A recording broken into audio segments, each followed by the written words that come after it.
प्रश्नकाल का समय समाप्त होने के बाद प्रस्ताव क्रमांक 1 से एजेंडा विषयों को प्रारंभ करें। माननीय अध्यक्ष महोदय, अभी जो क्वेश्चन हमारा था अवैध कब्जे वाला, उसका कोई निर्णय नहीं हुआ, कोई संतोषजनक जवाब ही नहीं दिए, तो आगे कार्रवाई दूसरी कैसे बढ़ेगी? ऐसा प्रतीत हो रहा है वर्तमान में आयुक्त महोदय जी के भी संज्ञान में यह मामला नहीं है। अंत में आयुक्त महोदय जी से निर्धारित करती हूँ कि प्रकरण की जांच कर यदि अतिक्रमण पाया जाता तो उसे तुरंत हटाकर संबंधित के विरुद्ध कानूनी कार्रवाई की जाए। माननीय अध्यक्ष महोदय, मैं एक रिक्वेस्ट करूंगा, ईश्वर आयुक्त महोदय और महापौर जी जल्द से जल्द इसकी जांच करें और इस पर कार्रवाई करें। जिसने भी उस पर अवैध कब्जा किया है उस पर एफआईआर करें, ताकि यहाँ पे नगर निगम की टाइटल वाली जितनी भी ज़मीन है, भूमि है, उसके ऊपर इस तरीके के अवैध कब्जे ना हो। यही मैं अनुरोध करना चाहता हूँ। माननीय अध्यक्ष महोदय, कार्रवाई लगभग कितने दिन में होगी? सर, प्रोसीडिंग में ले लेंगे।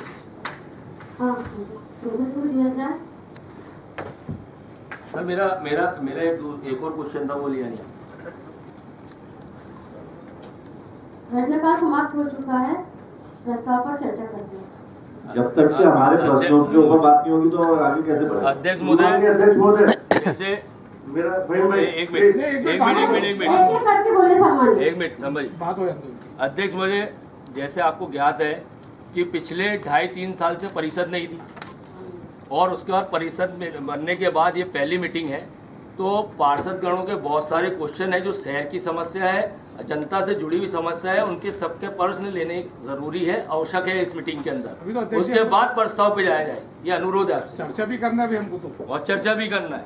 ये सब चीजें नहीं होगी, सिर्फ सीधे प्रस्ताव पे चले जाएंगे अपन, तो लोगों के काम और लोगों की जितनी भी जनता से जुड़ी हुई चीजें हैं वही अवरोध हो जाएगी। माननीय अध्यक्ष जी, मेरा आपसे आग्रह है कि सदन में प्रश्नोत्तर काल का 1 घंटा था, उस पर हम लोग चर्चा करीब 2-2.5 घंटे कर चुके हैं। उस पर मेरा आपसे निवेदन है कि आप ये जो हम लोग बैठे हैं जिस प्रस्ताव को पारित करने के लिए, आप प्लीज उस पर कार्रवाई की अनुमति दें। माननीय अध्यक्ष महोदय, जब आपको पता था कि 48 वार्ड हैं, आपने प्रश्नोत्तर काल के लिए 1 घंटे का 2 घंटे का समय क्यों दिया?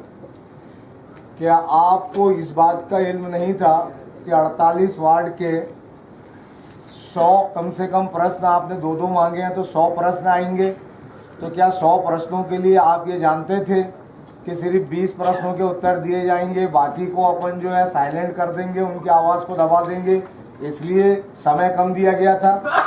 क्या ऐसा नहीं हो सकता कि हम परिषद के लोग मिलकर वो पार्षदों के जो प्रश्न यहाँ दिए गए हैं उन पर हम आगे चर्चा करें, उसके बाद प्रस्ताव पर चर्चा करें? ये प्रस्ताव में ऐसा कोई हार्ड एंड फास्ट ऐसा कोई नियम, कोई ऐसा प्रस्ताव नहीं है कि अगर हम प्रश्नकाल या उनके प्रश्नों का उत्तर के बजाय पहले इस पर चर्चा कर ले। कोई सीरियस पेशेंट पड़ा हुआ है कि इस पर अगर हम प्रस्ताव नहीं पारित करेंगे तो उसकी जान चली जाएगी? इसमें कोई ऐसा प्रस्ताव है जो इस प्रकार की ये बात आ रही है कि बस 2 घंटा दिया था, खत्म हो गया समय?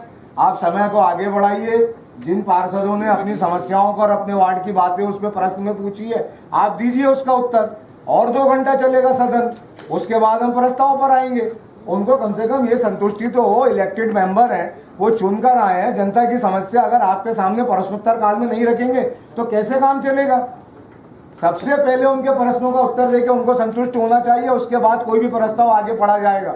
नहीं तो कोई जरूरत नहीं है प्रस्ताव पारित करने की, समस्याएं नहीं सुनेंगे हम। सदन है, परिषद की बैठक है, परिषद में ही अगर समस्याओं का निराकरण करने के लिए हम उनकी समस्या नहीं सुनेंगे तो ये प्रस्ताव पारित करके हम करना क्या चाहते हैं, साबित क्या करना चाहते हैं? केवल एक सिस्टम निभाना चाहते हैं। प्रस्ताव पारित, 50 करोड़ रुपए की राशि मध्य प्रदेश शासन से प्राप्त, नगर निगम कमिश्नर ने जारी किए वर्क ऑर्डर, और पार्षदों के कोई समस्याओं पे ध्यान नहीं।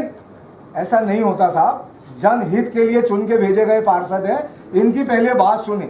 इनकी बात अगर नहीं सुनी जाएगी, कोई प्रस्ताव पे चर्चा नहीं होगी। ये मैं बहुत जिम्मेदारी के साथ उपनेता प्रतिपक्ष की हैसियत से बोल रहा हूँ, कोई चर्चा नहीं होगी प्रस्ताव पर। पहले पार्षद इलेक्टेड है, आप उसकी समस्याओं का समाधान कीजिए, उसकी बात सुनिए। आप उत्तर नहीं देना चाहते, उसका प्रश्न सुनिए, आप लिख दीजिए। अंग्रेजों के टाइम जैसा होता था, भारतीय जितने क्रांतिकारी थे उनकी बातें सुनी जाती थी, अंग्रेज अफसर कान के अंदर जो है तो रुई डालकर बैठ जाता था, मुंडी हलाता रहता था। जितने क्रांतिकारी हैं भारत की आजादी के लिए लड़ते थे, हम भी लड़ेंगे। हम समझेंगे कल वो अंग्रेज थे, आज आप लोग हो यहाँ, मत सुनो हमारी बातें। पहले आपको पार्षदों के प्रश्न काल का आपको उत्तर देना पड़ेगा। आप 2 घंटा जो है तो आप एक्सटेंड करिए मीटिंग को, दैट्स ऑल। 4 वार्ड बचे हैं, कितने लेटर होगी हम निपटा? मेरा ये कितने 12 लोगों ने तो दिए। क्वेश्चन बाकी है। दूसरे प्रश्नों के उत्तर के लिए अधिकतम 1 घंटे का समय नियत है और लिखित उत्तर जानकारी के लिए इस चीज को कार्यालय में उपलब्ध कराया जाए।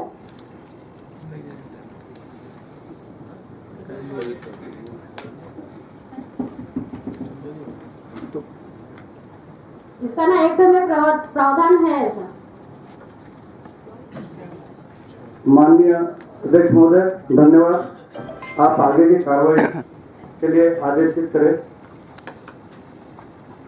माननीय अध्यक्ष जी, अभी हमारे सम्मान्य पार्षद फहीम भाई ने भी प्रस्ताव रखे थे कि कोरोना काल के बाद से कोई भी मीटिंग नहीं हुई है, समस्याएं बहुत है। तो मेरा निवेदन ये था कि प्रस्ताव पे आने से पहले हमें कुछ समय के लिए, मेरे निवेदन था कि 4 वार्ड रह गए थे, आप उनको अनुमति देते कि उनके पार्षदों का हो जाए और उसके बाद हमें चर्चा का समय दिया, उसके बाद ही प्रस्ताव पे आएंगे और प्रस्ताव उसके बाद ही पढ़ा जाएगा।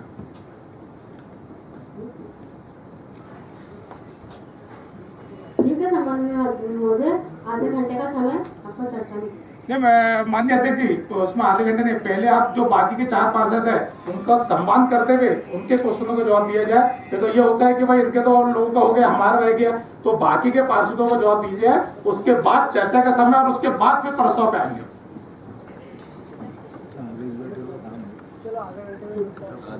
ठीक है, आधे घंटे का समय उसमें हो जाएगा। चलिए, तो आप पहले बाकी के पार्षदों को समावधि फिर बढ़ा दी जाएगी। वो तो बढ़ेगा ना, बढ़ेगा। पहले तो आप सब माननीय अध्यक्ष जी, पार्षदों का जो बाकी रह गए 4-5 जो भी है उनका जवाब दे दीजिए। जितनी बहस होगी उतनी देर में निपट जाती। माननीय आयुक्त मोदी जी, मेरा एक क्वेश्चन रह गया तो उसको ले लीजिए। जी, वार्ड क्रमांक 25 लोहार मंडी के पार्षद का एक प्रश्न की चर्चा होगी। दूसरा प्रश्न अग्निशमन विभाग से संबंधित था। बुरहानपुर नगर निगम में क्यों नहीं है पर्याप्त अग्निशमन यंत्र? बुरहानपुर नगर निगम के पास क्यों नहीं है परमानेंट अग्निशमन ड्राइवर? और बुरहानपुर नगर निगम में क्यों नहीं है परमानेंट ट्रेन अग्निशमन अधिकारी? प्रश्न का लिखित जवाब माननीय सदस्य को उपलब्ध कराया जाए। माननीय अध्यक्ष महोदय, इस जवाब से मैं संतुष्ट नहीं हूँ। ये थोड़ा सा विस्तार से आयुक्त महोदय से निवेदन है कि इसको मुझे बताएं कि इसमें हमारे पास ट्रेन अग्निशमन ड्राइवर है या नहीं। दूसरा, यंत्र से इक्विपमेंट्स मेरा मतलब है, गाड़ियाँ तो हमारे पास है, उसके लिए इक्विपमेंट्स नहीं है। कहीं भी आग लगती है, पिछले कई वर्षों के अंदर आपने देखा है, वहाँ पे जो ड्राइवर है उससे पानी नहीं खोला जाता, पाइप नहीं लगाया जाता। कोई ट्रेन अधिकारी, उसके लिए एक दल होना चाहिए। इतनी बड़ी नगर निगम है, या नहीं तो शहर में किसी वक्त बहुत बड़ी दुर्घटना घटेगी, ये सब चीज़ें नहीं होनी चाहिए। हम इतना फंड व्यवस्थित कर रहे हैं हर चीज़ पे, उसके बावजूद ये हमारे शहर की इतनी बड़ी आवश्यकता है। मेरा अध्यक्ष महोदय से निवेदन है कि इस ओर ध्यान देके महापौर जी और आयुक्त महोदय इस दल का गठन करवाएं, एक ट्रेन ड्राइवर रखा जाए इसमें, ताकि शहर को आने वाले दिनों के अंदर जो आग कहीं लगे तो व्यवस्थित तरीके से उसको बुझाया जाए। धन्यवाद।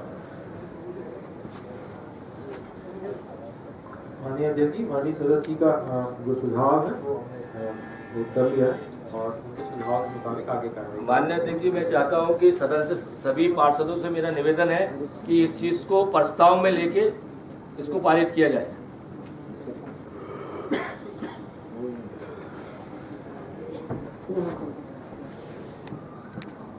माननीय अध्यक्ष जी, मैंने निवेदन किया है, माननीय सदस्य के प्रस्ताव को हमने नोट कर लिया है और उस पर जो भी सक्षम कार्रवाई होगी ट्रेंड स्टाफ की व्यवस्था करनी पड़ेगी।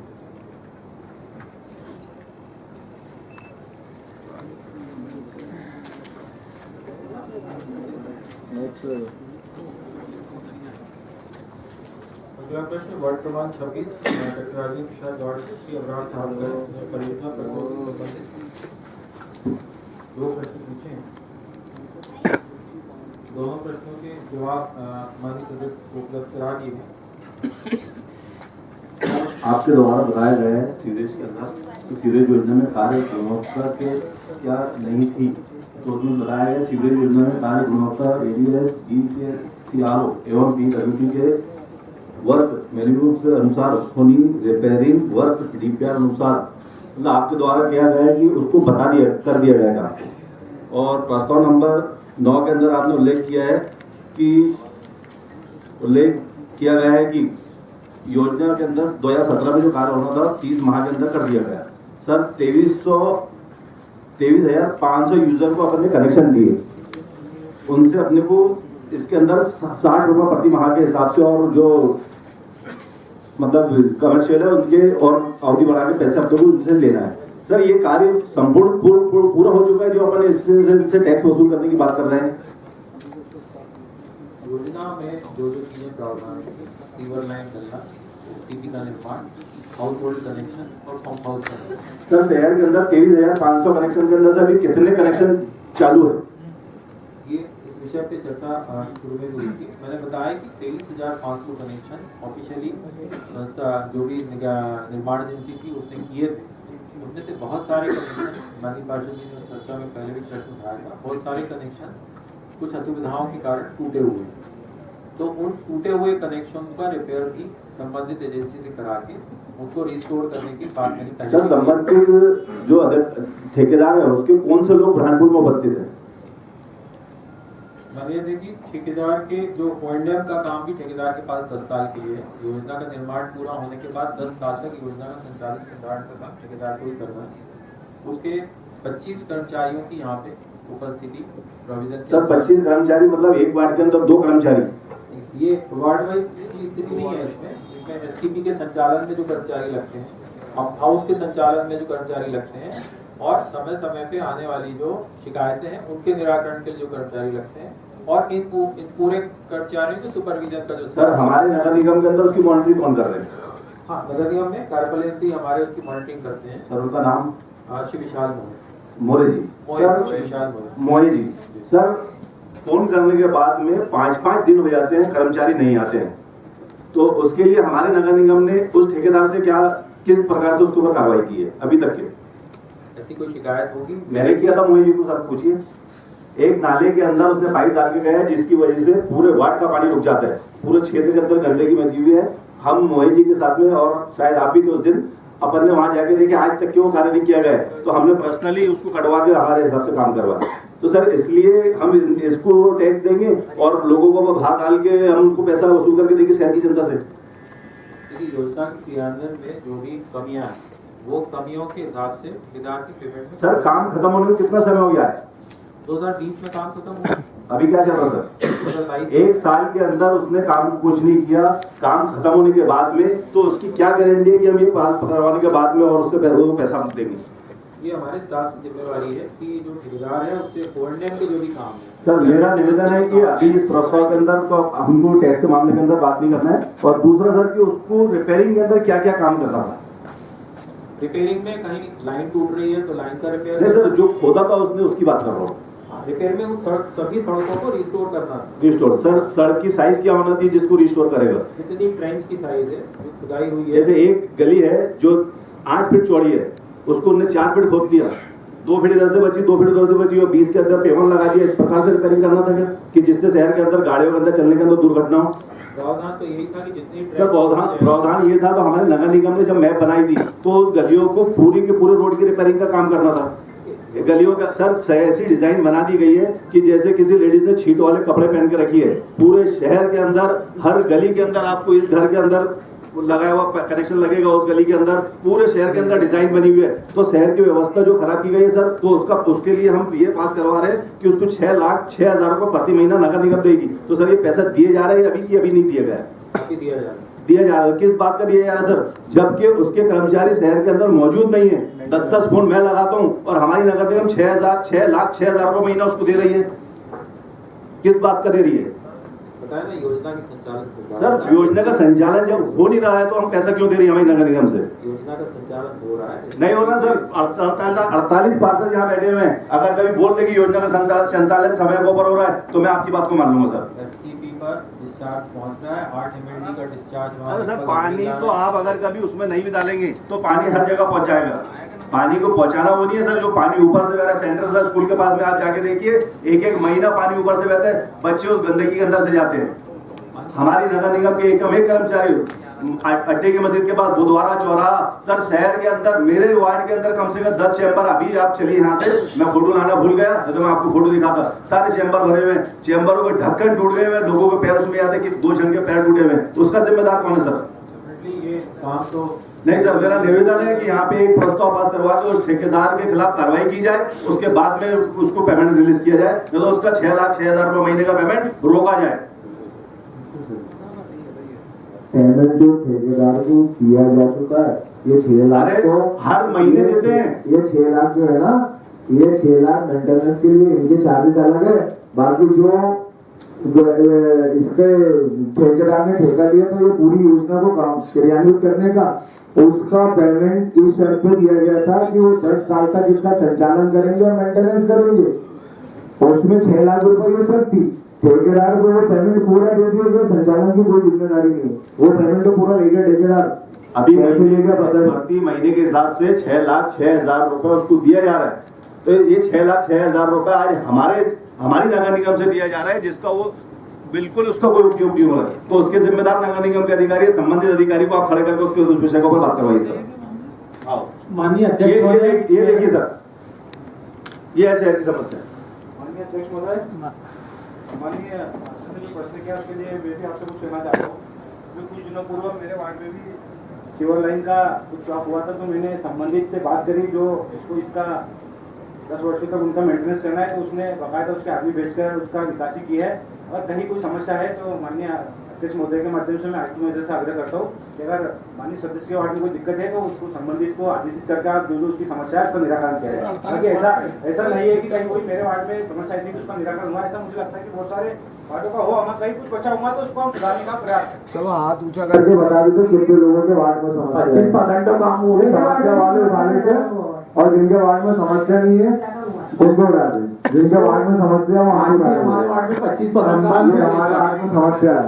संबंधित को अगर जो 25% काम आज भी वार्ड में बाकी होंगे भाई, माननीय अध्यक्ष ध्यान आकर्षित कराना चाहता हूँ कि संबंधित जो भी अधिकारी है जो ये काम को देखता है, मेरे वार्ड में तो मैंने सारे काम उनसे करवाता हूँ और करवाते रहा हूँ। और दूसरा सीवर वाला जो मामला है, आपका मैं ध्यान आकर्षित करवा दूँ कि ये जो टैक्स वगैरह वाला जो मामला आ रहा है, अपना ये सीवर वाला मामला बता दूं कि पहले नालियों में जो पानी गंदा चलता था उससे बीमारियां होती थी, मच्छर पनपते थे और बीमारियां आती। एक आदमी अगर बीमार पड़ता है, अपन जाते हैं हॉस्पिटल में तो 600 रुपये डॉक्टर को एक दिन का देके आ जाते हैं। वर्ष भर में अगर हमको टैक्स अगर ले रहे नगर निगम के माध्यम से दे रहे, तो मुझे ऐसा लगता है गलत नहीं है, तो उचित है। अध्यक्ष जी, ये वीडियो देखो, ये कल का है, भैया अभी यहाँ से उठ के अपन चलेंगे और यही पानी दिखाऊंगा आपको। और जब आपको एक चीज बता दूं कि एक नंबर आपको दे रहा हूँ, आप उनको फोन लगाइए, वो आपके यहाँ पर नहीं है, आपके 4-5-8 दिन के अंदर आ जाते हो, 8-1 दिन के अंदर आ जाते हो। जब उसको नहीं चर्चा उनसे इसलिए कर सकते, स्वास्थ्य कमेटी के चेयरमैन है वो, और अध्यक्ष जी सुनो, उसको फोन लगा रहा है, थक गए, उसके बाद सीएम हेल्पलाइन करना पड़ेगी, ये मेरे पास सबूत है। अगर ऐसा इसके बाद भी आने वाली ऐसा कुछ है तो मैं माननीय अध्यक्ष जी से निवेदन करूंगा कि भाई संबंधित जो भी अधिकारी है उसके खिलाफ जो है, देखा हुआ कि मुझे इस प्रकार की परेशानी कभी आई नहीं, किसी ने फोन लगाया तो मैंने बाकायदा उनको भेजा हुआ है, वो गए तो नहीं मेरे पास नहीं, किसी और एक मिनट किसी और समस्या। विनोद भाई, अध्यक्ष जी विनोद भाई के वार्ड में कोई समस्या नहीं है, वो सत्ता पक्ष की तरफ बैठे। गंगराज भाई के वार्ड में कोई समस्या नहीं है, वो सत्ता पक्ष में। वकील साहब तो समस्या तो आप बताइए। दोनों के वार्ड में कोई समस्या नहीं है, उनकी बात को हम मान लेते हैं। हम ये बात बिल्कुल मानने को तैयार हैं कि जितने ठेकेदार हैं वो सारे काम अच्छा करते हैं, क्योंकि वो सत्ता पक्ष के लोग हैं। ठेकेदार का समर्थन करना सत्ता पक्ष का काम है। हम तो वो पीड़ित लोग हैं जो जन समस्याओं के लिए यहाँ पर बात कर रहे हैं। आज तो इनका कर्तव्य ये था कि अगर ये जनप्रतिनिधि चाहे किसी भी पक्ष से है, कांग्रेस से है, बीजेपी से है, आम आदमी पार्टी से है या निर्दलीय है, इनका कर्तव्य ये था कि आज परिषद में ये बैठे हैं, अगर ये सीवर के बारे में कोई समस्या बता रहे और ठेकेदार की गलतियां गिनवा रहे और ठेकेदार का कोई काम लापरवाही पूरा बता रहे, तो इनका कर्तव्य ये था कि ये परिषद के मेंबर के साथ होकर के उस ठेकेदार की मुखालिफत करना चाहिए। ये ठेकेदार का पक्ष ले रहे हैं। इस प्रकार से क्या हम ये मान लें कि वो ठेकेदार इनका सत्ता पक्ष का रखा हुआ ठेकेदार है जो उसका समर्थन कर रहे हैं, या उसको वो ये चाहते हैं कि चाहे ठेकेदार कितनी भी गलती करे, कितनी भी लापरवाही बते, 6 लाख रुपए तो दे दो साहब, क्या वजह है इसकी? क्यों ऐसा करना चाहते हैं आप? क्यों नहीं उसका पैसा रोक लेते ठेकेदार का? अगर वो नहीं काम कर रहे तो उस शर्त में उसका पैसा रोक लीजिए आप। सीधा सा काम है कि लापरवाही बरत रहे हैं कार्य करने में, इसलिए इसका पैसा नहीं दिया जाएगा। इन छोटी छोटी सी बातों के पक्ष में विपक्ष में ठेकेदारों का समर्थन लेना ये अच्छी बात नहीं है। ये प्रेस वाले क्या लिखेंगे? सत्ता पक्ष के लोग जो है ठेकेदारों का समर्थन करते हैं, विपक्ष चिल्लाता रहता है, सुनते नहीं है। तो ये न्यूज अच्छी नहीं जाएगी। मैसेज जनप्रतिनिधि है अपन, ये मैसेज समाज में अच्छा नहीं जाएगा। इसलिए मेरा निवेदन ये है कि वो ठेकेदार को पूरी ताकत से जो है नोटिस दे करके उसकी लापरवाही बताई जाए, और अगर उसको समय सीमा में 2, 4, 8, 15 दिन में अगर वो अपने अधिकारियों की नियुक्ति सही तरीके से करके समस्याओं का निराकरण नहीं करता तो उसका पेमेंट रोका जाए। इतनी सी बात के लिए उस पर मतलब चर्चा के लिए पक्ष और विपक्ष बन जा रहे हैं। हाँ सर, इसके अंदर सर क्वेश्चन पूरा सर क्वेश्चन हुआ नहीं है। इसके अंदर ये बताया गया है कि 23,500 यूजर है, तो 23,500 जो यूजर है प्रति मकान के हिसाब से कि एक मकान में 4, 4, 5 कनेक्शन कर दी गए, कितने कनेक्शन हुए? तो सर अभी मेरे घर के अंदर 4 कनेक्शन है, तो फिर मुझे 120 और 240 रुपए दे रहे होंगे प्रति कनेक्शन ही 4। तो सर इसके अंदर तो गरीब बहुत मर जाएंगे सर। एक एक गरीब के ऊपर सब, किसी का लैट्रिन का अलग कनेक्शन है, किसी का किचन का प्रस्ताव का प्रस्ताव की बात होती है।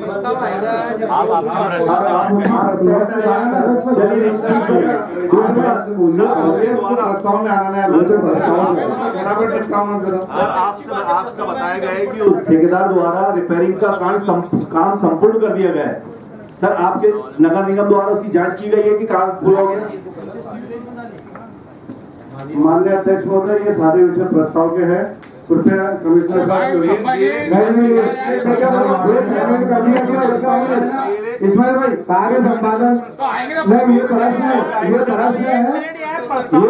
है कि कार्य आपने पेमेंट कर दिया, ठेकेदार के खिलाफ क्या करेंगे वो बात हो गई। कार्य संपादन ठेकेदार ने सर सीएम हेल्पलाइन पे शिकायत करना ठेकेदार ने कार्य संपादन का प्रमाण पत्र लगता है, उसके बाद ठेकेदार का पेमेंट रिलीज होता है। ठेकेदार के खिलाफ क्या करेंगे वो बताइए। मानिए देखिए, सदस्यों को स्पष्ट कर, पूरे योजना के 2 हिस्से हैं। एक योजना का निर्माण, दूसरा का योजना का संचालन। योजना का निर्माण मैंने पहले भी प्रश्न उठाए, दिसंबर 2020 में योजना का निर्माण पूरा हो चुका है, उसका कंप्लीशन सर्टिफिकेट जारी हो चुका है और उसको ठेकेदार को योजना का संचालन संधारण उसके बाद से स्टार्ट कर दिया। मतलब सर सर्टिफिकेट जारी हो गया, इसका मतलब है कि उसने काम पूरा कर दिया रिपेयरिंग का। संचालन की बात निर्माण और संचालन मैंने बताया योजना के 2 चरण हैं। पहला काम है योजना का निर्माण, दूसरा चरण है योजना का संचालन संधारण। योजना का निर्माण दिसंबर 2020 में पूर्ण होकर उसका कंप्लीशन सर्टिफिकेट जारी कर दिया है कि योजना के निर्माण संबंधी काम पूरा हो गया। अब उसके बाद से ठेकेदार ने योजना का संचालन और संधारण करना है। इस अवधि के दौरान जो भी रिपेयर के काम आएंगे वो सारे काम ठेकेदार को करना है। हाउस होल्ड कनेक्शन में नागरिकों की जो समस्याएं हैं उनका निराकरण ठेकेदार को करना है, और एसटीपी का सफलतापूर्वक संचालन, ये 3 काम ठेकेदार को करना है। माननीय अध्यक्ष सदस्य ने अभी बहुत सारी समस्याएं बताई हैं कि कई जगहों पे कनेक्शन टूटे हुए हैं, हाउस कनेक्शन चैम्बर भर गए, ओवरफिल्ड हैं और उसमें से होके पानी ऊपर निकल रहा है। तो इसमें मेरा सुझाव माननीय अध्यक्ष ये था कि एक हम अपना कंप्लेंट रिड्रेसल सिस्टम बनाते हैं, शिकायत निवारण का, और जितनी भी शिकायत वहाँ दर्ज होगी उन शिकायतों के निराकरण के हिसाब से ही ठेकेदार को OMDF का भुगतान होगा। सर मेरा एक निवेदन है, मेरी एक बात सुनिए, क्या ठेकेदार ने काम को जो उसका रिपेयरिंग का काम तो पूरा कर दिया सर? जो संतर तोड़ा था उसने बना दिया, जो रोड खोदा था बना दिया, जो नालियां खोदी थी बना दिया क्या उसने? ये सब निर्माण में आएंगे। दिसंबर 2020 में जो सर्टिफिकेट सर जारी हुआ है, वो किन अधिकारियों द्वारा उसकी जांच की गई थी? देखिए दिसंबर 2020 में सर्टिफिकेट जारी हुआ, उस हिसाब से काम पूरा हो गया।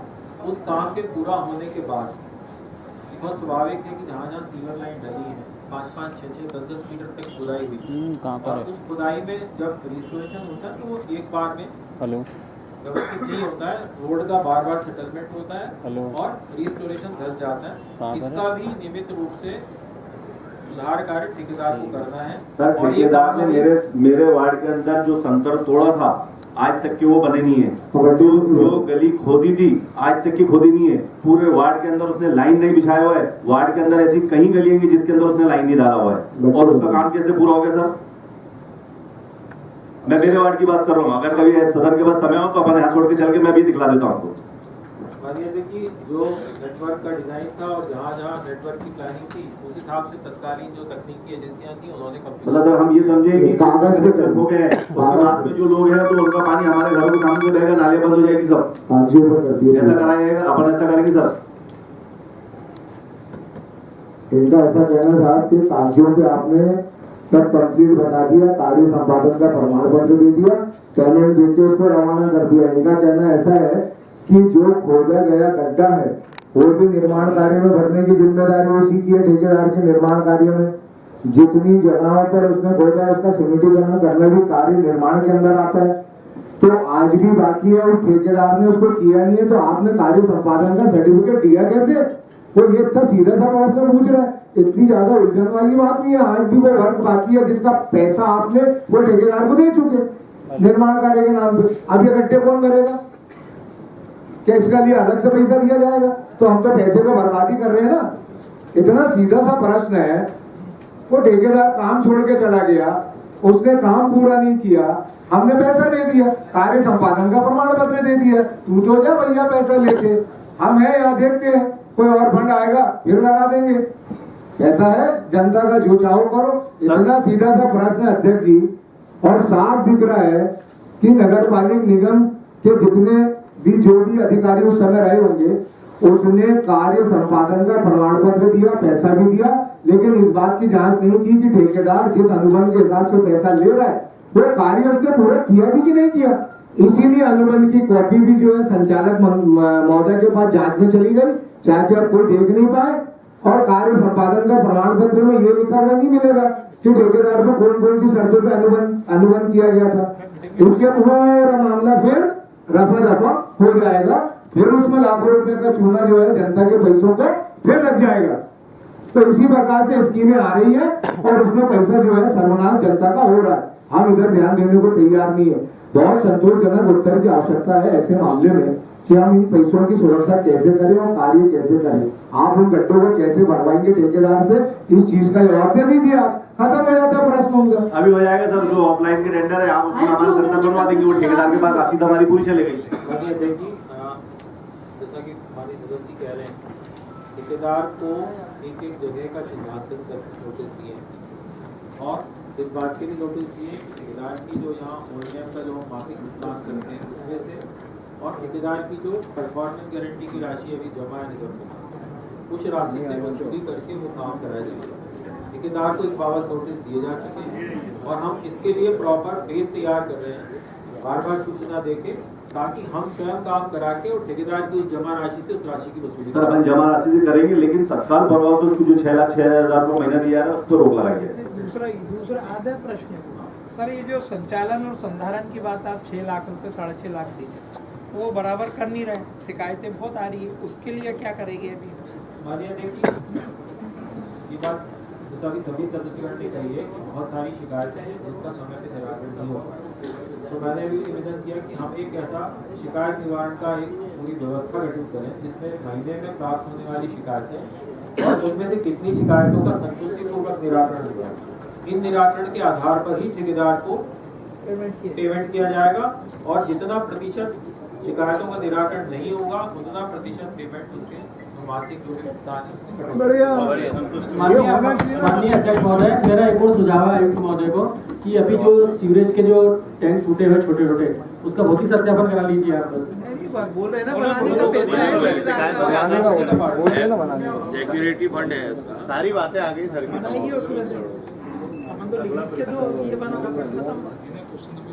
चलिए सर, दूसरा क्वेश्चन। वार्ड क्रमांक 27 दाऊदपुर। सर 26 नंबर का दूसरा प्रश्न भी आएगा नहीं, एक ही हुआ। जवाब तो आपको दिया जाता है। प्रधानमंत्री आवास योजना है सर। जवाब दिया जाता है। नहीं, जवाब दिया जाए सर, उस पर चर्चा करना है मुझे। सर इनको जल्दी वाला अपन मीटिंग खत्म कर देते, प्रस्ताव पास करने वाला अंदर चले जाते। अरे देखो माननीय अध्यक्ष जी ने आधा घंटा दिया, आधा घंटा हो गया। दोपहर का खाना भी हमने खिला दिया। क्या जल्दी क्या यार? अरे आओ तो हर जगह की बात करोगे तो फिर बहुत सारी बातें अरे जाने दो ना, वो तो अभी खाना भी खा लेगा। नहीं, एक मिनट रुको। नहीं, हर जगह के समय की बात करो, बहुत सारी बातें नहीं। सर इतनी देर के अंदर तो अपनी चर्चा हो जाएगी सर। चलो प्रश्न पे उत्तर आ जाएगा। चलो अपना प्रश्न बोलते हैं। सर मेरे द्वारा प्रश्न पूछा गया था प्रधानमंत्री आवास योजना की।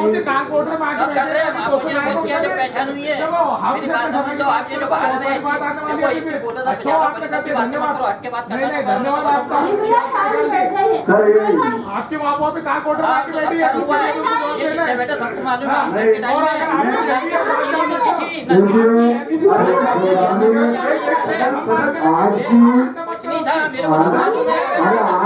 आज के मुद्दे पर जवाब दिए। आज के मुद्दों के सवाल के जवाब दिए। आज के मुद्दों के सवाल के जवाब दिए। आज के मुद्दों पर बोलिए भाई। अरे आज के मुद्दे जी, आज के मुद्दे पर जवाब दीजिए ना। अरे आज के मुद्दे पर बताइए ना। अरे आज के मुद्दे पर क्यों नहीं बोलते भाई? आज के मुद्दे पर बात करिए ना। जो सदस्य को जल्दी है वो घर जाने का। अरे आज के मुद्दे पर बात करें भाई। आज के मुद्दे पर अरे आज के मुद्दे आप अध्यक्ष महोदय से बोलिए। अध्यक्ष महोदय से बात करिए। आप डायरेक्ट सदस्य से बात करिए। डायरेक्ट सदस्य से बात मत करो। तुम्हारे साथ तो चलेगा। भाई भाई अरे भाई का कहना है आप मेरा कितना मेरा मेरा आपको कुछ कमी है। डायरेक्ट नहीं तो हारू सेठ को लागे देखो। अरे बोलना तुमको अरे बात करो। अरे भाई 1947 से लेकर मेरे विकास तो हमने किए हैं। कौन से विकास की बात करोगे? पूरे विकास नहीं किए। बात करने की तमीज नहीं है बेटा। बेटा वकील साहब आप अध्यक्ष को बोलो, जो भी बोलो।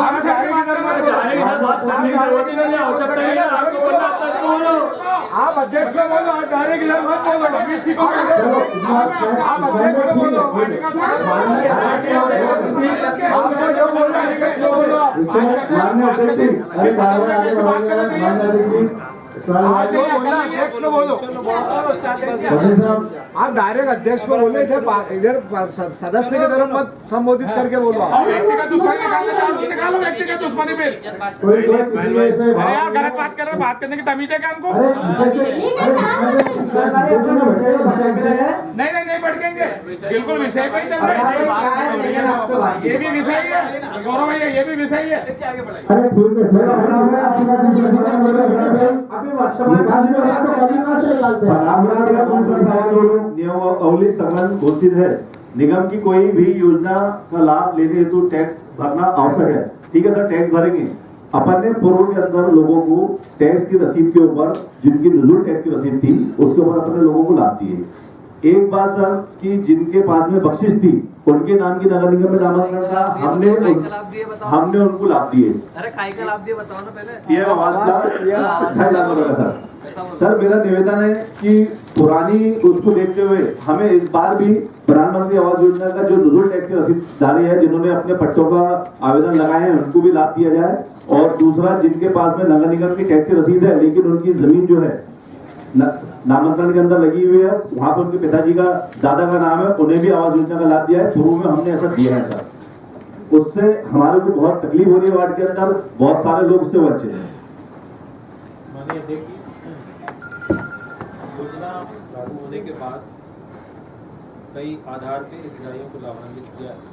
इस विषय पे कई जगहों, पूरे प्रदेश का अनुभव है, कई जगहों की शिकायतें हुई और बहुत सारे वैधानिक अड़चने आई जब आपसी विवाद के कारण। उस समय विभाग ने फिर पात्रता के संबंध में स्पष्ट नियमावली जारी की थी, जो माननीय सदस्य को उपलब्ध कराई है।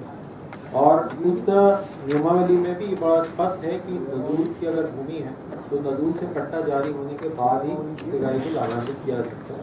ये माननीय सदस्य जी को जो उपलब्ध कराई हुई नियमावली, उसमें इस बात का उल्लेख है।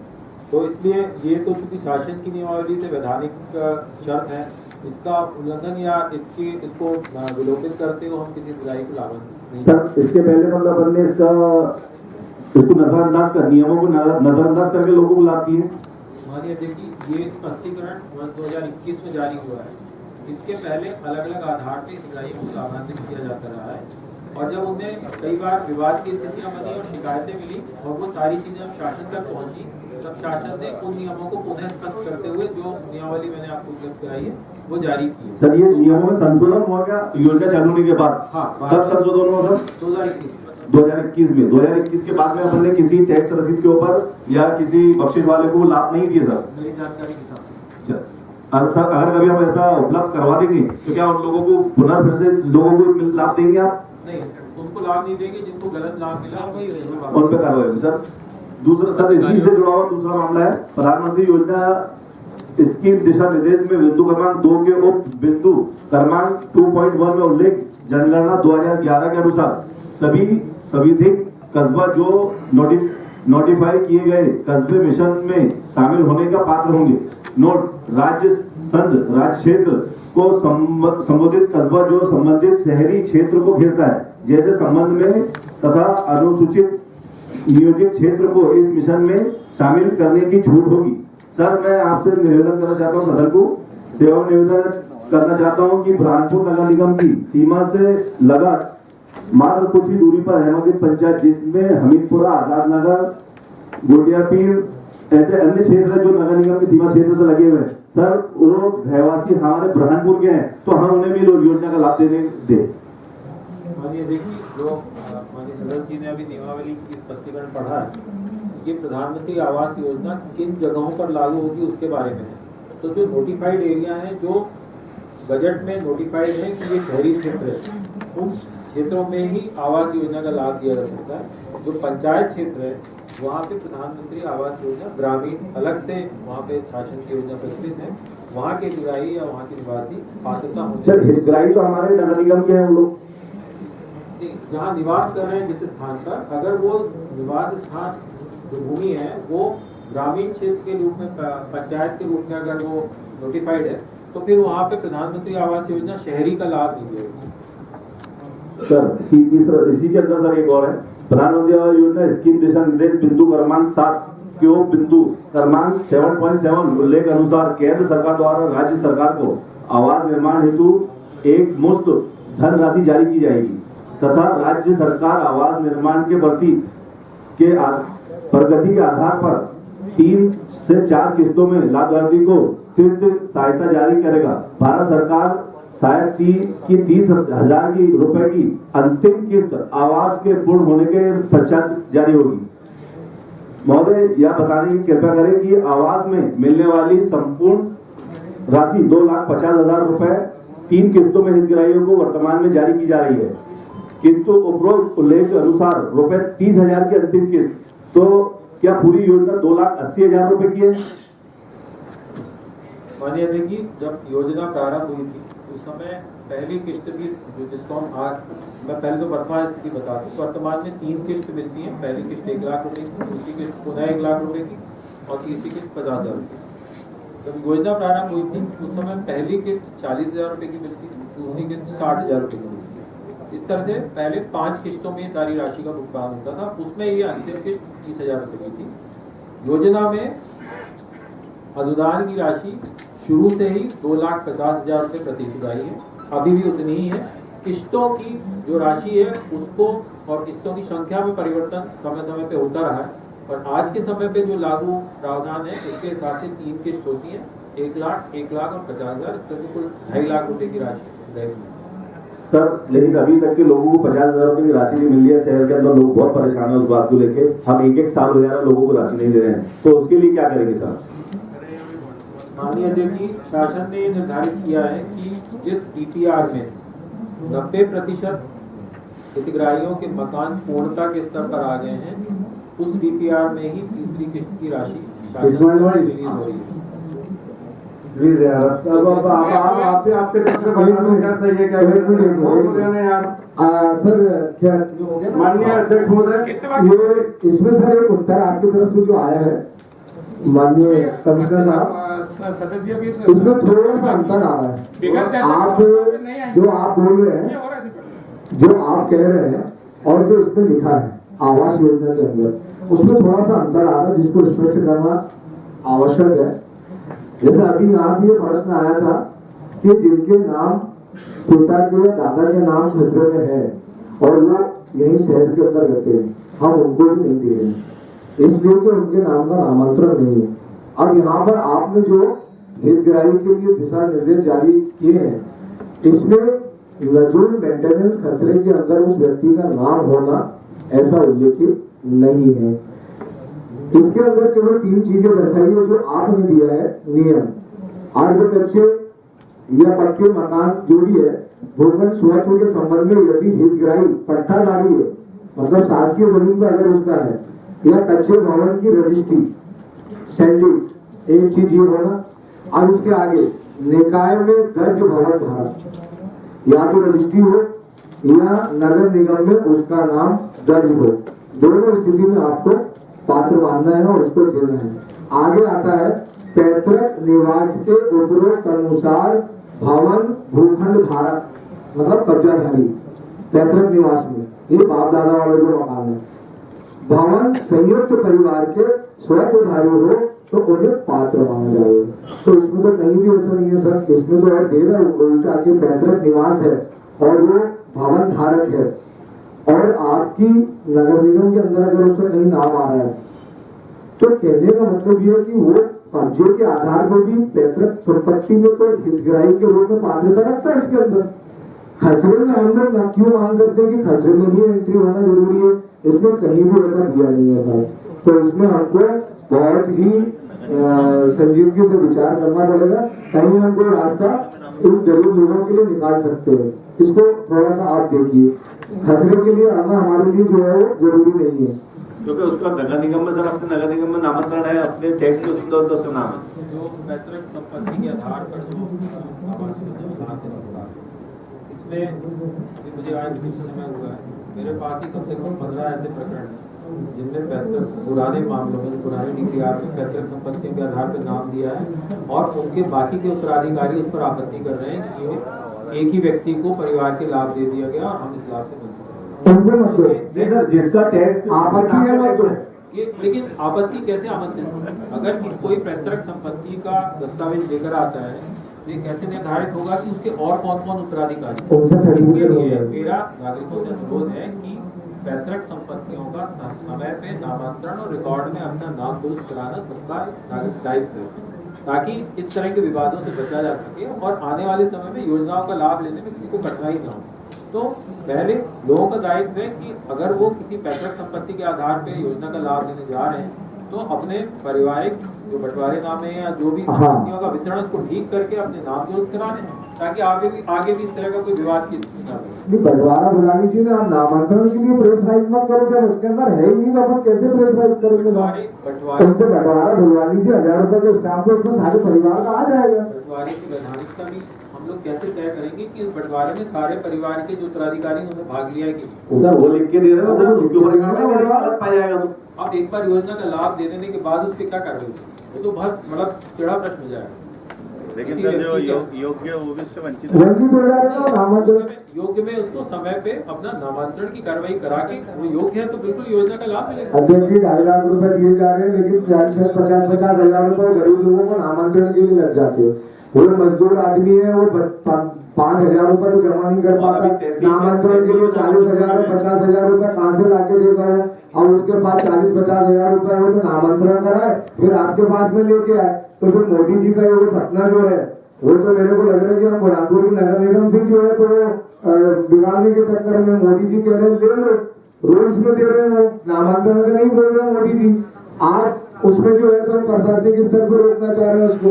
तो मोदी जी का सपना साकार होने दो, इसमें जैसा नियम दिया हुआ है उसको उसी आधार पर बंटवारा बना के आप तो जो सेंट्रल गवर्नमेंट की स्कीम का नियम है उसके हिसाब से दीजिए ना, प्रधानमंत्री की जो स्कीम है उसके नियम के हिसाब से दीजिए। आप अपनी तरफ से नामांतरण वाला शब्द मत जोड़िए, आप हमारा इतना सा तो कहना परिषद का। वकील साहब जहाँ पे नामांकन हुआ वहाँ पे लाभ नहीं मिल रहा है फिलहाल, ये लो माननीय अध्यक्ष महोदय, जैसा कि प्रतिपक्ष ने बताया कि प्रधानमंत्री जी की जो भावना है उसका कहीं ना कहीं हम और मैं आपको बताना चाहता हूँ कि माननीय प्रधानमंत्री जी के प्रधानमंत्री आवास योजना में हमारे बुरहानपुर शहर में लगभग, जहाँ तक मुझे जानकारी है, 15,000 करीब लोगों को मकान आवास दिया है। तो ये बहुत बड़ी बात है। तो मैं सदन से चाहता हूँ कि जो पात्र है उसको तो उसका अधिकार, उसका पैसा मिल ही रहा है। अब हम अगर नियम कानून से हटकर बात करें तो माननीय प्रधानमंत्री जी के ये बोले कि उनकी भावना, उनकी जो योजना है उसका बराबर लाभ मिल रहे थे, 15,000 मकान मिलते, किस तरीके से मिले, ये तो जो पात्र उनको मिले ना। तो हम चाह रहे हैं कि इस तरीके से उनके सपने को साकार आगे करने हमारे उसी तरीके से लोगों को और मिले ना। हम काम विरोध कर रहे हैं, हम अगर 20,000 में तब्दील करना चाहते हैं। माननीय अध्यक्ष महोदय 2 मिनट का समय, 15,000 कोई नहीं देना है। अगर कोई हितग्राही प्रधानमंत्री आवास के लिए आवेदन करते हैं, अरे विनोद भाई सिर्फ 15,000 लोगों को ही नहीं देना है, जो रह गए उनको भी तो देना पड़ेगा ना। सर एक काम करते हैं, हम हमारे लेटर में लिखते हैं कि पात्र लोगों का कच्चे मकान है, कच्चे मकान है, उनको 2.5 लाख रुपए देना है। माननीय अध्यक्ष महोदय, मैं आपके माध्यम से 2 मिनट का समय चाहूंगा। 15,000 लोगों को दे दिया, अगर 50,000 और बच्चे भी होंगे और पात्र होंगे तो मैं विश्वास दिलाता हूँ भारतीय जनता पार्टी का प्रतिनिधि होने के नाते तो 50,000 लोगों को भी माननीय प्रधानमंत्री मकान नहीं, तो उसके लिए उसकी जो विधिवत जो उसकी जानकारी है, आवेदन ये नियम में नहीं है, ये नियम में नहीं है, खसरे में नाम होना नियम में नहीं है। मैं इतना सा कह रहा हूँ कि खसरे में नाम होना इस नियम में नहीं है, फिर खसरे में नाम क्यों लगाया जा रहा है? अगर एक परिवार में हर 6 महीने में बदल रहा है नियम तो भैया, हर 6 महीने में नियम बदल रहा है। पहले टैक्स रसीद पे भी दिए गए, पहले आधार कार्ड पे भी दिए गए, हर 6 महीने में अगर बदलेगा तो कैसा चलेगा? एक सेकंड माननीय सदस्य, माननीय अध्यक्ष महोदय, जैसा सदस्य द्वारा पूछा गया कि हर बार नियम बदलते गए, शुरुआत में आधार कार्ड पे अमित भाई और ये ना आधार कार्ड पे हम लोग सब यहाँ बैठे हुए ना, उसका क्यों हम लोगों को बार बार परिवर्तन करना पड़ा?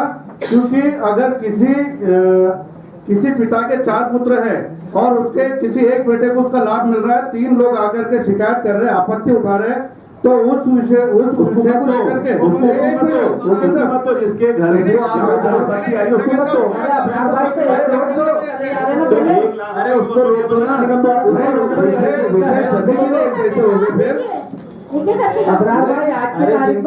अच्छा मेरा एक निवेदन ये है कि आप लोगों की तरफ से हमको जवाब दिया जाए। ये एक जगह से एक बोलेगी, संबंधित अधिकारी बोलेगी। संबंधी की बात से मैं सहमत हूँ। अगर कोई आपत्ति आती है ना, आप उसको रोक दो, उसको मत दो। कोई आपत्ति उसके लिए भी एक पेज बनाना पड़ेगा ना वकील साहब, अपने को बनाना पड़ेगा भाई। इसमें ये नियम नहीं है कि खसरे की कॉपी बुलवाई जाए, फिर ये नियम का पालन क्यों नहीं हो रहा है? मोदी जी कह रहे हैं कि खसरे में नाम मत दे दो, और बुरहानपुर की भारतीय जनता पार्टी के लोग कह रहे हैं कि नहीं खसरे में नाम होना। मैं क्या बोल रहा हूँ, फिर आप मोदी जी ने स्पष्ट किया और मध्य प्रदेश की सबसे बड़ी अपने नगर निगम में, अगर पूरा मध्य प्रदेश में देखा जाए माननीय अध्यक्ष महोदय, अरे कच्चे मकान वालों को 2.5 लाख रुपए देना है कि नहीं? आपको ये बताओ बस, कानपुर में है कि पक्के मकान वालों को देना है, कच्चे मकान वालों को देना है कि पक्के मकान वालों को देना है? आप वहाँ पे जाके चेक करो, आप वहाँ पे जाके चेक करो कि इसका मकान कच्चा है या पक्का है, उसको ही दो। हम ये नहीं बोल रहे कि पक्के मकान वाले को दे दो या अमित नौलखे को दे दो या किसी और को दे दो, बाकी जिनका कच्चा मकान है उनको दो। उनको नाम मिलना चाहिए। मोदी जी ने बोला है कि लाभ दो ना। हमने नगर निगम में नामांकन के साथ उनका नाम 40 साल से 20 साल से नगर निगम में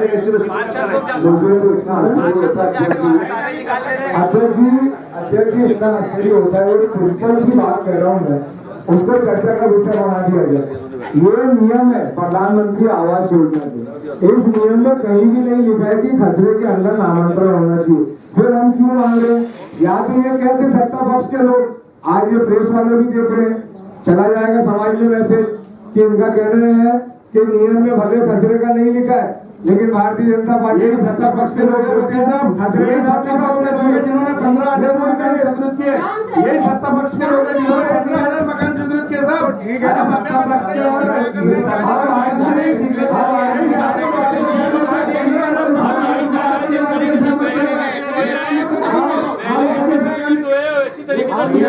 सरकार सत्ता और विपक्ष का कोई सवाल नहीं है। सरकार भारतीय जनता पार्टी की सरकार ने, नरेंद्र मोदी जी की सरकार ने पूरे मध्य प्रदेश में अगर कोई नगर निगम है जहाँ सबसे अधिक मकान बने प्रधानमंत्री आवास योजना में, तो हमारे ब्रह्मपुरा बने। उसकी वजह यही थी इसी के अंदर भवन बन है, जिस तरीके से बोला जा रहा है कि आप इससे काबू लेना चाह रहे हैं, ये गलत है।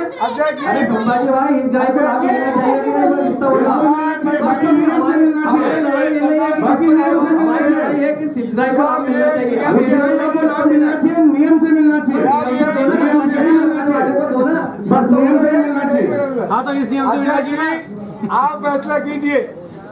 जब प्रधानमंत्री आवास योजना का केंद्रीय सरकार ने ये नियम बनाया, इसमें ये नहीं लिखा है कि खसरे के अंदर पैतृक संपत्ति में हितग्राही का नाम होना आवश्यक है, ऐसा नहीं लिखा है। तो क्या भारतीय जनता पार्टी के लोग ये नियम नया बनाएंगे कि खसरे में नाम होना, या कमिश्नर महोदय नया नियम बनाएंगे कि खसरे में नाम होना? ये आप तय कर दीजिए, हम खामोश हो जाते हैं। जो नियम है उस पर काम कीजिए। माननीय अध्यक्ष जी, माननीय सदस्य जी, जिस नियम को पढ़ रहे हैं, योजना अंतर्गत अनुदान राशि 2.5 लाख से निर्मित होने वाला भवन जिस स्थल पर निर्मित किया जाना है, उस प्रस्तावित कच्चे भवन खंड के स्वत्व के संबंध में यदि हितग्राही पट्टाधारी भूखंड या कच्चे भवन की रजिस्ट्री विक्रय पत्र धारक, निकाय में दर्ज भवन धारक, पैतृक निवास के उपरोक्तानुसार भवन भूखंड धारक, निजी भूखंड भवन संयुक्त परिवार के स्वत्वधारी कैसे तय होगा? स्वत्वधारी का तय सक्सेशन सर्टिफिकेट से होगा या बंटवारा नामा और उसका खसरे में सही इंदराज होने से ही स्वत्व का निर्धारण होगा। स्वत्व का निर्धारण एक वैधानिक दस्तावेज के आधार पर ही होगा, ना कि एक सिंपल एप्लीकेशन के आधार पर होगा कि मैं इस परिवार का या संयुक्त परिवार का जो दस्तावेज में चाहे हैं, अगर सक्सेशन सर्टिफिकेट को देता है कि इस संपत्ति का वो स्वत्वधारी है, तो उस उत्तराधिकारी प्रमाण पत्र या सक्सेशन सर्टिफिकेट के आधार पे उसकी पात्रता वहाँ निर्धारित हो जाएगी। या तो वो सक्सेशन सर्टिफिकेट दे या बंटवारा नामा के आधार पे अपने जो भी बंटवारा नामे का प्रावधान है उसके हिसाब से संपत्तियों में अपने नाम दर्ज करें। ठीक है सर, खसरा एंट्री को आप स्वत्वधारी मानते हैं क्या? खसरा एंट्री लैंड रेवेन्यू कोड की धारा 117 के तहत की जाती है अधिनियम में। उसमें लिखा हुआ है कि खसरे में एंट्री को स्वत्व का प्रमाण नहीं मानेंगे, तो अधिनियम कह रहा है कि उसमें स्वत्व का प्रमाण नहीं मानेंगे। नगर निगम कह रही है कि खसरे में एंट्री है तो स्वत्व का प्रमाण मानेंगे, तो अधिनियम से भी सर्वोपरि हो गए हम। अधिनियम कह रहा है कि स्वत्व का प्रमाण नहीं है खसरे में एंट्री, कैसे हम लोग निर्धारित करेंगे? आप देख लीजिए लैंड रेवेन्यू कोड धारा 117 प्रिजम्पशन है, उसको स्वत्व का प्रमाण नहीं माना गया है अधिनियम में। मैं बार बार ये कह रहा हूँ साहब कि आप बंटवारा जब होता है पैतृक संपत्ति का, इसका मकसद भी यही है प्रधानमंत्री जी का नियम बनाने का कि स्वत्वधारी में बहुत सारी चीज़ें आती है। रजिस्ट्री उन्होंने लिख दी, उनको भी पता था, हमारे से काबिल लोग बैठे हुए हैं। स्वत्व का प्रमाण में उन्होंने ये भी लिखा साहब कि निकाय में दर्ज भवन धारक, सब अलग अलग पॉइंट है साहब। अब निकाय में दर्ज भवन धारक, अब मैं निकाय में भवन धारक हूँ तो एक पॉइंट में मैं आ गया, फिर भी मुझे आप नहीं दे रहे हो, चलो छोड़ दो। उसके बाद जब मैं नीचे आता हूँ, संयुक्त परिवार का स्वत्वधारी में आता हूँ, भवन धारक में आता हूँ, तो आप मेरे से प्रमाण ये देख सकते हो। आपका एक अधिकारी वो मौके पर जाए, वो खसरा देखे, आपके अनुसार खसरे में उसके पिता का नाम है, इट मीन्स ये कि ये मालिक है, ओनर है, कब्जा उसका है। अब उसकी मृत्यु हो गई बाप की, अब 5 बच्चे हैं, गरीब है, वो नामांतरण कराने जाते हैं तो उनको 40-50 हजार रुपए लगते हैं। सुन लीजिए साहब, बहुत गरीबों का दर्द बयान कर रहा हूँ, इतना गरीबों का दर्द बयान कर रहा हूँ। आप आके हमारे मोहल्लों में गरीबों में पूछोगे ना तो पता चलेगा कि 70% लोग यहाँ की जनता गरीब है जिनके पास 5,000 रुपए भी जमा नहीं रहते। वो नामांतरण के लिए 5 परिवार के 5 बेटे जाते हैं, एक बेटे से 40,000 रुपए 30,000 रुपए मांगे जाते हैं। वो 5 बेटों के पास 5-5 हजार रुपए खाने के लिए नहीं, वो 1.5 लाख रुपए वहां जाके वकीलों को और वहां पर अधिकारियों को भ्रष्टाचार के पैसे देके नामांतरण करवाएगा। अगर वही पैसा उनके पास होता तो तुम्हारी प्रधानमंत्री आवास योजना का लाभ लेता क्यों? वो अपना टीन टप्पर कैसे भी बराबर करके ठोक के अपना जीवन का गुजारा कर लेता। बहुत संजीदगी से विचार करिए। अगर आपको लगता है कि यहाँ पे कुर्सी टेबल पे बैठे हुए लोग, अच्छे कपड़े पहने हुए लोग आपके सामने आते हैं, आप उनका भी दर्शन कर लीजिए। ये सारे पार्षद जानते हैं, इसमें पक्ष और विपक्ष की कोई भावना नहीं है। वो गरीब आदमी के पास अगर उसको 5,000 का काम आ जाए ना, वो 10 जगह भटकता फिरता उधार मांगने के लिए। आप उसको भेज रहे हो कि नहीं, पहले नामांतरण करा के आ। मेरा निवेदन है अध्यक्ष जी, हाथ जोड़ के करवद्ध निवेदन है, इस नियम के खिलाफ बिल्कुल भी खसरे की एंट्री आप मत मांगिए। आप उससे 1,000 रुपए के स्टाम्प पर उससे बंटवारा लिखवाइए। वो बंटवारा लेकर आता है, अगर किसी भाई की कोई आपत्ति नहीं है इस नियम के अनुसार आप उसको आवास योजना का लाभ दीजिए। आप इसका उल्लंघन नहीं कर सकते और हम करने भी नहीं देंगे। धन्यवाद। देखिए, सदस्य जी ने एमपीएच रेवन्यू कोड के जिस सेक्शन की बात करी है, खसरा स्वामित्व का प्रमाण नहीं है, वो किस संदर्भ में और किस एक्सेप्शन में है, ये अभी यहाँ सदन में स्पष्ट नहीं है। खसरे में एंट्री भूमि स्वामित्व का सामान्यतः एक स्वीकार किया जाने वाला दस्तावेज है और प्रधानमंत्री आवास योजना में पात्रता के लिए जब शासन का 2,50,000 रुपये किसी व्यक्ति को उसके निजी भवन के निर्माण के लिए दिया जाना है तो वहाँ ये तय होना भी जरूरी है कि भूमि का स्वामी या उस कच्चे भवन का स्वामी हिराही वास्तव में है। तो इन शासन के निर्देशों के परिपालन में ही योजना का संचालन होगा, ऐसा मेरा अनुरोध है। सर हम उसे नगर निगम के अंदर फिर टैक्स किस बात का ले रहे हैं?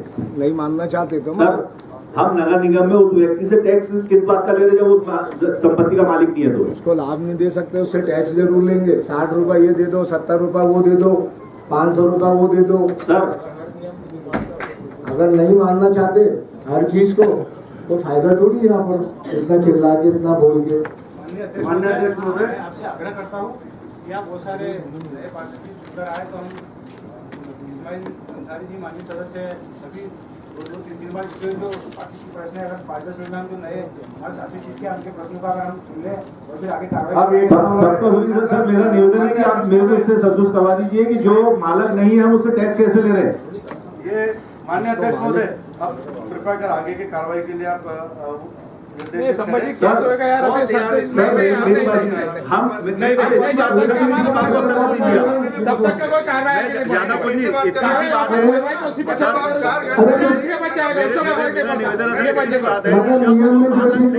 नियम में जो चीज लिखी नहीं है आप अपने मन से कर लो।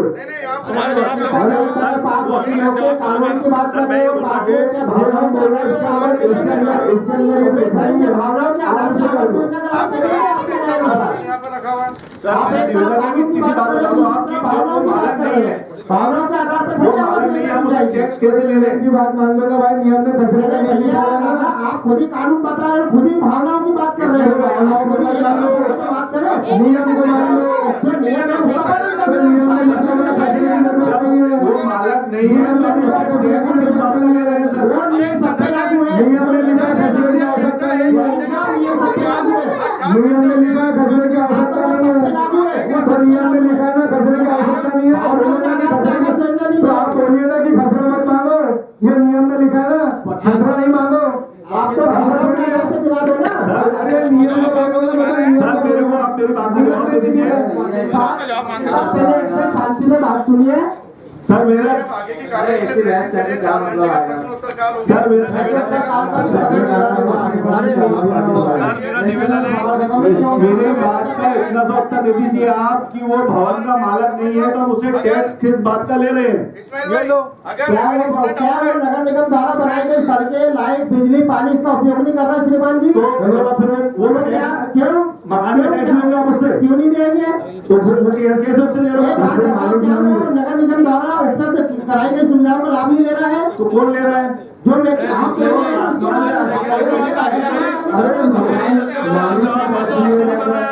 आपसे जवाब नहीं मांगे, आपसे नहीं मांगे। जो बात है वो सदन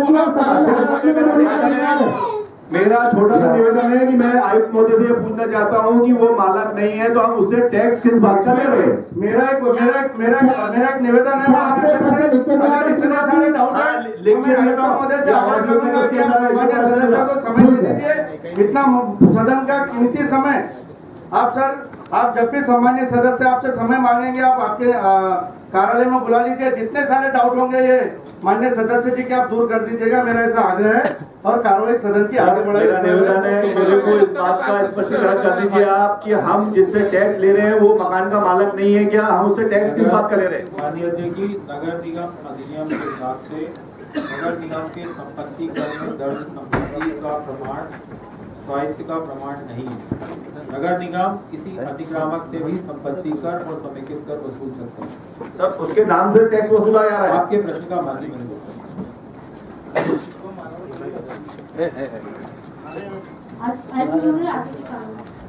माननीय अध्यक्ष जी, अभी चर्चा के लिए भी हमने टाइम मांगे थे, सिर्फ हमको थोड़ा सा समय चाहिए, बहुत सारी चर्चा